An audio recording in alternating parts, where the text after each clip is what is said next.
उड़ी एनकाउंटर में मिली फौज को बड़ी कामयाबी। सरहदी गांव हथलंगा में एनकाउंटर। आपको बता दें 3 दरअंदाज दहशतगर्द ढेर किए गए। दहशतगर्दों के कब्जे से असलहा बारूद बरामद किया गया है। फौज ने बरामदशुदा हथियारों का डिस्प्ले भी किया।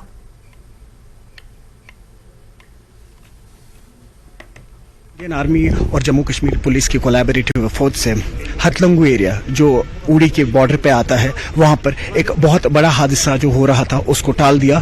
3 दहशतगर्द जो है उनको ढेर कर दिया गया और जो ये सामान है इस वक्त आप देख सकते हैं रिकवर किया गया, जिसमें 5 किलो की आईडी जो है रिकवर हुई है, डेटोनेटर्स रिकवर हुए हैं, काफी सारी बुलेट्स रिकवर हुए हैं, कुछ बॉम्ब्स रिकवर हुए हैं, 7 मैगजीन्स रिकवर हुई हैं और 2 AK-47 जो हैं वो रिकवर हुई हैं और उसके साथ ही एक चाइनीज पिस्टल है। और आपको बता दें सबसे हैरानी वाली बात जो है वो ये है कि जो आप करेंसी इस वक्त देख पा रहे हैं, ये पाकिस्तानी करेंसी जो है ये भी उनसे रिट्रीव की गई थी और एक बहुत ही बड़ी सक्सेस देखा जाता है। आपको बता दें ये पूरी टीम है जिन्होंने इस ऑपरेशन को जो है अंजाम दिया और काफी लगभग करीबन 7 से 8 घंटे ये ऑपरेशन चलता रहा और उसकी कड़े परिश्रम और परीक्षा के बाद इस वक्त आप देख पा रहे हैं कि किस तरीके से जो इस वक्त पाकिस्तानी हैं या उनके दहशतगर्द हैं, किस वक्त वो इस वक्त इन्फिल्ट्रेशन की कोशिश कर रहे हैं। खासतौर से इस वक्त मौसम खराब होने की वजह से वो फायदा उठाते हैं,